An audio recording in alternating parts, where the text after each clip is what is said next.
No asi tak, ale napriek tomu verím, že tá dnešná ukážka vzdušných súbojov z druhej svetovej vojny naozaj bude stáť za to.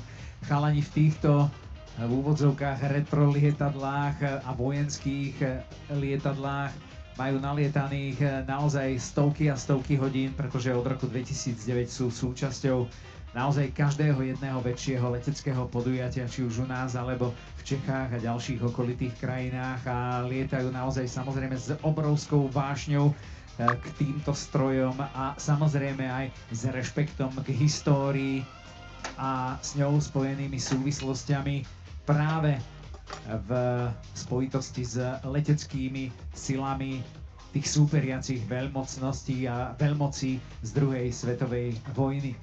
Nás teda čaká vystúpenie, opäť zdôrazňujem, že aj s pozemnými pyrotechnickými efektmi a od roku 2009, kedy Retro Sky Team vznikol, sa naozaj tá flotila lietadiel rozrástla, menili sa samozrejme aj kamufláže a zafarbenia tých lietadiel a menili sa samozrejme aj stroje, ktoré v tejto skupine účinkovali a účinkujú. Mimochodom pribudol k nim aj ten veľký Antonov, pretože chalani simulujú aj letecké bitky s výsadkami z nízkych výšok. Dnes sme o tom nerozprávali, možno zajtra bude čas porozprávať o výsadkároch z druhej svetovej vojny, pretože videli sme moderné padáky, o ktorých si rozprával, že sú pilotovateľné, kdežto tie okrúhle, tie klasické, to bolo niečo úplne iné. To bol ten paraštista, bol vlastne hračka toho vzduchu a ono sa bolo dosť ťažko nasmerovať presne, kam má ten paraštista dopadnúť a bola to viac menej taká náhoda, keď sa trafili presne, pretože ten padák sa dal ovládať, otočiť a trošku letel aj proti tomu vetru, ale minimálne, kdežto dnešné padáky sú fakt, to sú už lietajúce krídla, ktoré aj proti tomu nejakému nie úplne silnému vetru dokážu prenikať dopredu, takže sa dá pristať úplne presne. Takže to bolo o niečom úplne inom, ale myslím si, že účel toho, jak sú tie lietadlá vlastne ako majú kamufláž, tak aby nám dokázali zobraziť, jaká to bola nie jednoduchá vec, je to vzdušné súboje, pretože tam išlo lietadlo na lietadlo, pokiaľ sledujete dnešný vývoj a tak ďalej, tak sú to raketové systémy, navádzacie systémy, radary rôzne a neviem čo všetko možné a tak ďalej. Nechcem do toho vstupovať, aby som nepovedal nejaký nezmysel, ale je to všetko už o elektronike, kdežto vtedy to bolo o tom reálnom kontakte toho pilota s tým druhým pilotom a oni si išli vlastne bola to taká férovka. Bola taká férovka, že išiel jeden proti druhému. Áno, áno.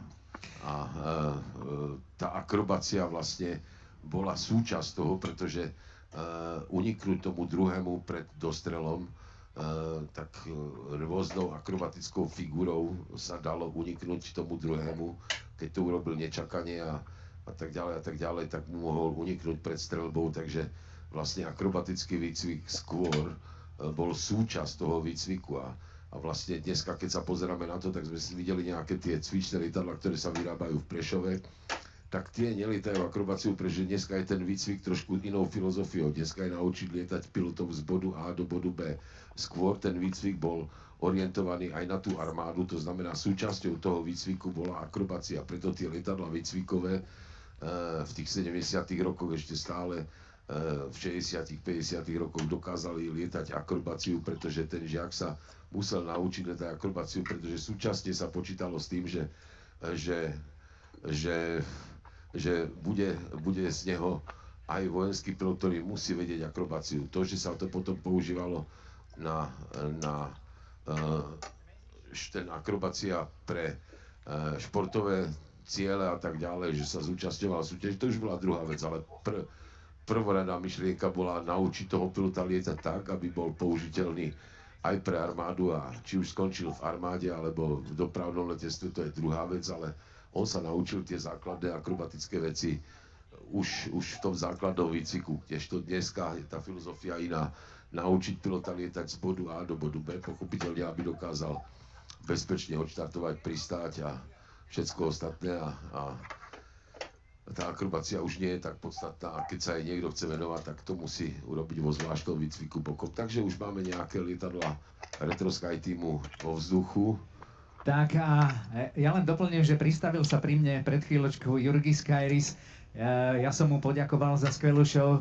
Thank you once again. To je tento nenápadný pán, takto v civile naozaj on tu úplne zapadá medzi tých ostatných návštevníkov. Zajtra ho uvidíte znova. Každopádne, tak zo srandy som mu povedal, že používa asi najlepší dym zo všetkých, pretože nikomu to tak nevyšlo. Tak on povedal, že nie, on nemá najlepší. Ostatní majú taký, že shit smoke, ktorý nefungoval. Shit smoke, no. Že on má normálny a tí ostatní majú slabé. A on je fakt aj technik, to znamená, že on vie, jak to vylepšiť a tak ďalej. To znamená, pretože apropos málo povedali o tom, že on bol vlastne konštruktérom Yuki, to je také plechové súčko, ktoré on začal konštruovať. Ono to trošku zomrelo a tak ďalej, celý ten projekt, ale on ho začal konštruovať, aby vyrobil, pretože, jak som povedal, tak tie lietadlá súčka boli konštruované z kozmických materiálov a nie každý mal dostupnosť k týmto materiálom, tak z toho dôvodu on začal konštruovať plechové lietadlo. Tak. No a poďme si povedať, čo sa bude odohrávať na oblohe. Ak ste ešte Retro Sky Team, východoslovenský Retro Sky Team nevideli a nezažili, tak vedzte, že súčasná flotila tejto skupiny zahrania 4+5 lietadiel.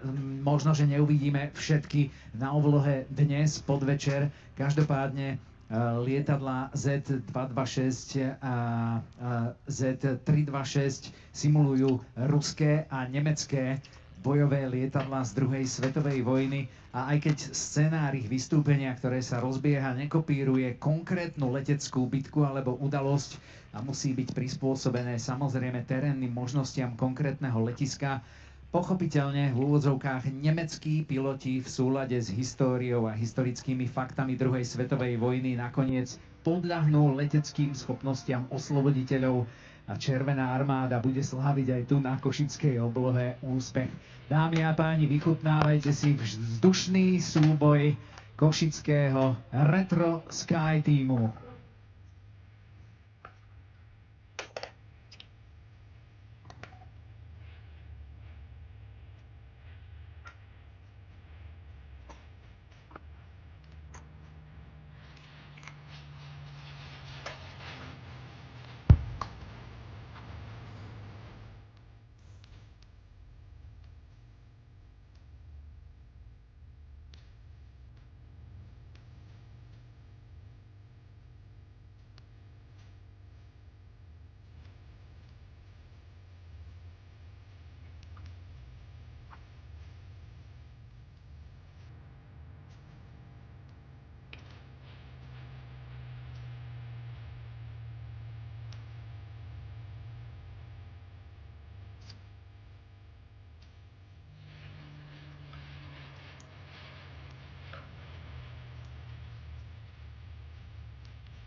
Tak sami počujete, aj tá zvuková hudobná kulisa zatiaľ nejak neevokuje žiadne napätie. Taká ťažká nemecká pohodička.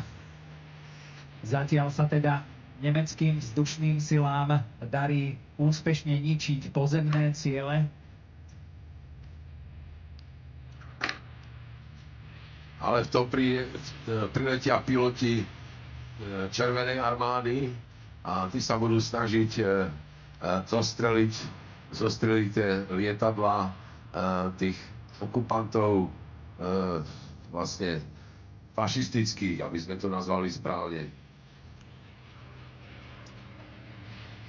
Takže vidíte, že tie nemecké lietadlá, tie fašistické, majú tú kamufláž tých nemeckých lietadiel majú väčšinou trošku žlté čumáky, čo bolo je to trošku špatne, že je to proti slnku teraz, to znamená, nám všetkým sa to už ťažko rozpoznáva, pretože už nám to splýva v jednej farbe, všetko proti tomu slnku, tak sa to snažte, len keď vidíte trošku z boku, tak je vám jasné, ktoré lietadlo na ktorú stranu patrí. Toto, čo je teraz nad nami, tak to je Červená armáda a za ním tam vidíte ten nemecký kríž, to bolo nemecké lietadlo. Ďalšie žlté Messerschmitt.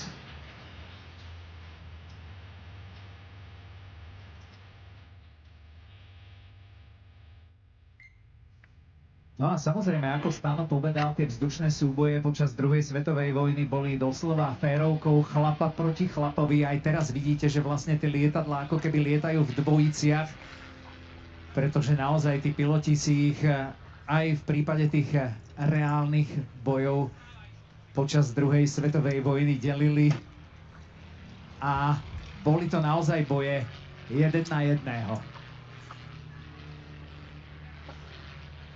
Teraz dostal zásah tým, že začalo to lietadlo dymiť, tak to symbolizuje, to je to, že dostal vlastne zásah od nejakých pozemných jednotiek. A už dokážete rozpoznať, čo je nemecké, čo je Červenej armády, lietadlo podľa kamufláže a z nemecké naháňa do tej Červenej armády.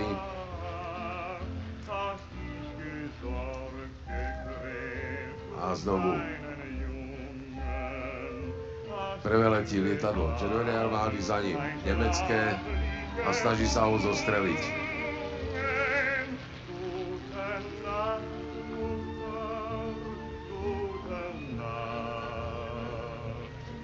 Medzi tým tam máme už kamufláž.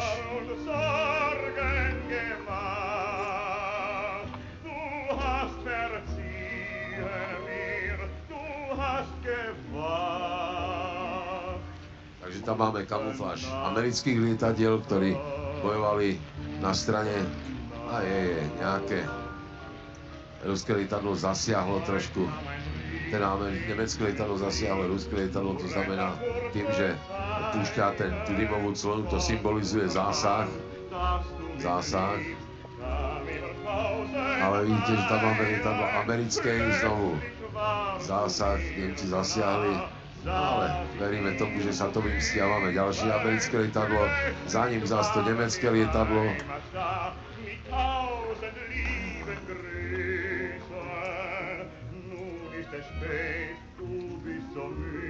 Čože?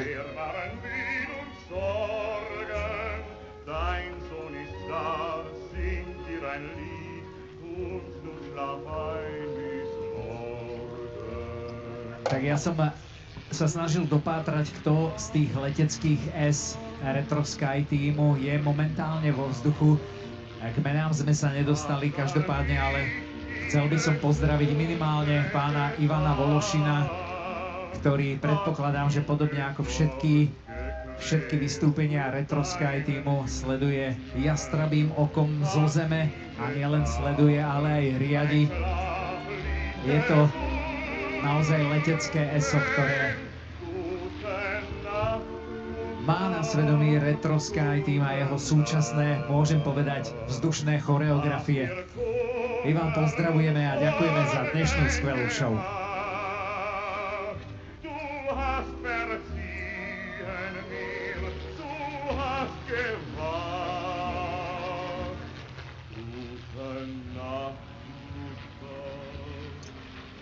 A tu krásne vidíte po pravej strane, jak už lietadlo Červenej armády stíha niečo, čo má Messerschmitta, pretože má ten žltý čumák. Jedinku a naše americké lietadlo dostalo zásah a za ním je nemecké. Druhé americké lietadlo má zásah nemecké, takže to a ešte akoby po sebe strieľajú. Takže veríme, že neskreslíme históriu, ale zobrazuje to, jak to bolo zložité, že skutočne bojovali veľmi v tesnej blízkosti a tam je dôležitá proste aj tá schopnosť zvládať tie akrobatické manévre, pretože tým sa dokázal priblížiť lepšie za toho súpera a lepšie ho dostať do zameriavača a pokúsiť sa ho zostreliť. To je krásny manéver, kedy lietadlo Červenej armády zasahuje, vlastne stíha toho nepriateľa. Takže to je len také zobrazenie a znovu vidíte lietadlo s tými nemeckými krížmi a už je za ním americké lietadlo s americkou kamuflážou, ktoré ho naháňa a ide po ňom.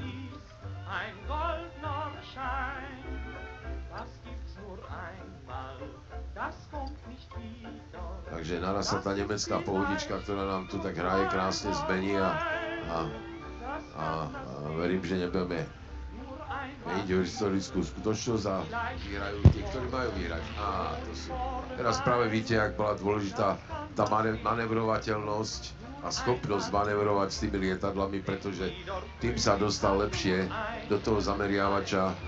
Uvidíme, jak naše americké lietadlo stíha to nemecké, on má kamufláž americkú. Všetci boli proti fašizmu a podarilo sa ten fašizmus poraziť.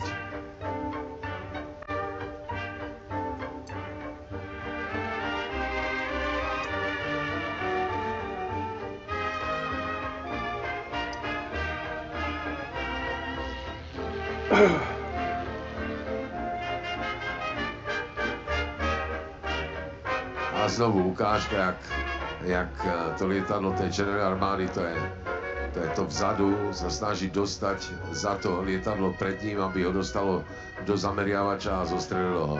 A teraz pred náma prelietáva akoby nemecké s tými krížmi a za nimi americké s americkou kamuflážou a znovu. Cieľom toho pilota bolo dostať ho do zameriavača, neboli žiadne elektronické navádzacie systémy, jak sú dneska, takže všetko to bolo len v rukách toho pilota a v schopnostiach zmanevrovať to lietadlo tak, aby ho dokázal zamerať a vtedy, keď ho má v zameriavači, tak spustiť streľbu a zostreliť ho.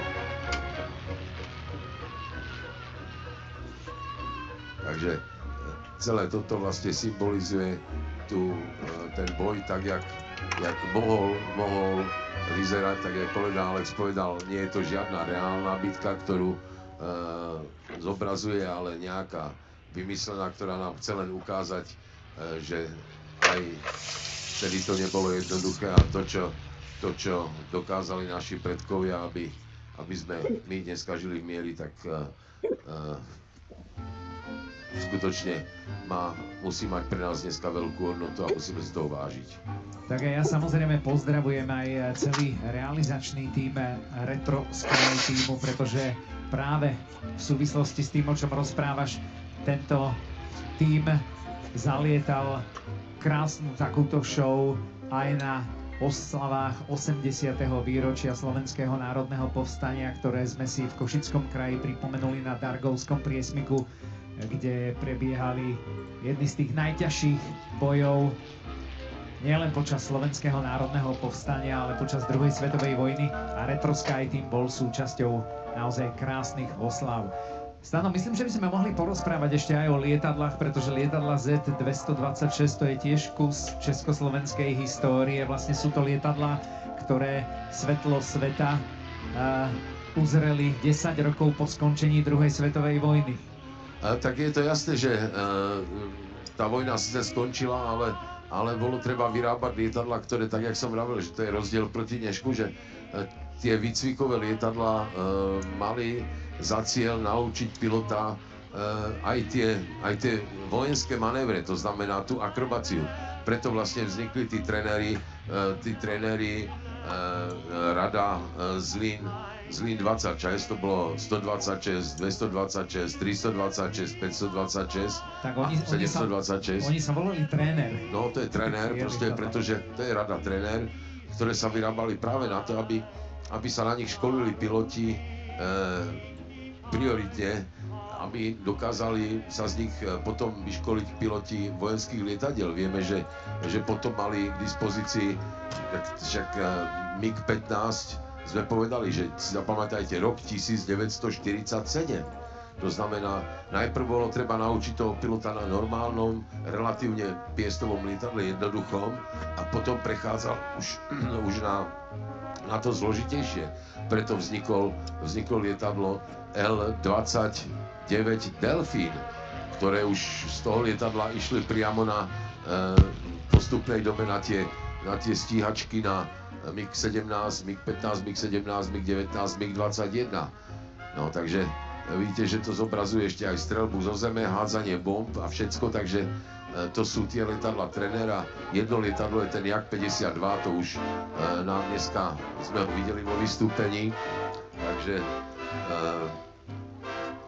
je to kus histórie a tak, jak som povedal, nie je iná cesta, než tie lietadla skamuflovať a využiť toho, čo máme, ale aj tieto lietadla udržať, to, že sa to darí držať tomu Retro Sky Teamu v letovej spôsobilosti, aby som to nazval správne. To je tiež veľké umenie, pretože už sú staré, tie motory sa už nevyrábajú, už sa len opravujú a už je to taká proste trošku viac remeselná činnosť dokázať to udržať všetko v prevádzke. Takže vďaka tým technikom, ktorí sa o to starajú a ktorí to dokážu udržať, tak aby nás tí ľudia mohli ešte stále niečím pobaviť. Tak prvé modely, keď už sme pri tých motoroch, boli osadzované motormi Walter, ale tá ďalšia generácia už bola osádzaná našimi československými motormi Avia. No, ale tento je predchodca a tak ďalej a potom sa vyrábali v Lome, ale dneska už tá výroba skončila. Ja vravím bohužiaľ, pretože tie motory aj proti tým americkým, ktoré máme dneska k dispozícii v cestách a tak ďalej, neboli špatné, len tie 90. roky asi neboli úplne vhodné preto, aby sa udržala tá výroba a tak ďalej a nebol ten záujem, ale verím tomu, že keby bol ten záujem, tak určitá rada tých motorov by sa dala predávať do dnešného dňa, pretože ten vývoj ich nebol špatný a ja, že mám s tým skúsenosti, tak viem, že tie motory boli dobré a škoda, že sa to nepodarilo v tých 90. rokoch udržať. Takže my vám ďakujem veľmi pekne za to, že ste s nami vydržali do konca. A verím, že prídete zajtra. Tak, samozrejme, chceme vás pozvať aj na zajtrajší druhý deň leteckých dní Košického kraja, pretože aj podľa predpovede meteorológov nás čaká veľmi príjemný, ešte stále letný a nie jesenný deň.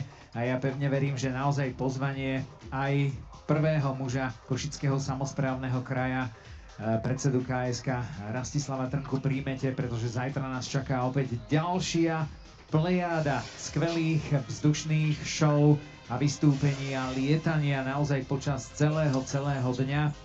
Celý kompletný program nájdete na stránke leteckedni-košického-kraja.sk a my sa na vás spolu so Stanom budeme tešiť už zajtra o zhruba 10. hodine, kedy nám ten letecký program začne. Samozrejme, brány Aeroklubu Košice sa otvoria ešte o hodinu skôr a v prípade teda, že patríte medzi tie také ranné vtáčatá, tak smelo môžete svoje prvé ranné kroky nasmerovať sem k nám do priestorov Aeroklubu Košice, do priestorov Medzinárodného letiska Košice, aby ste si vychutnali naozaj krásne nedeľné septembrové ráno v spoločnosti nadšencov a milovníkov letectva, leteckej histórie a leteckej techniky. Srdečne vás všetkých pozývame. No a samozrejme chceme poďakovať za absolútne skvelú atmosféru, ktorú ste vytvorili pre všetkých účinkujúcich pilotov, ktorí sa predstavili počas dnešného dňa.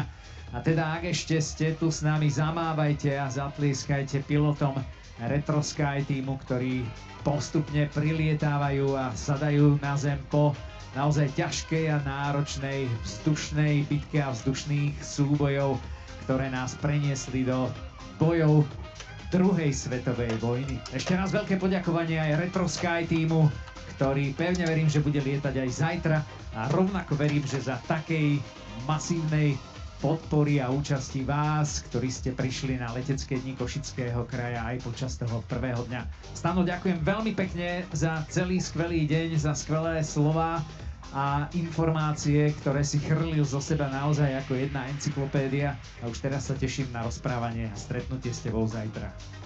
Ja ďakujem tebe a ďakujem vám všetkým, že ste to s nami vydržali a teším sa na zajtra. Tak díky, ahoj.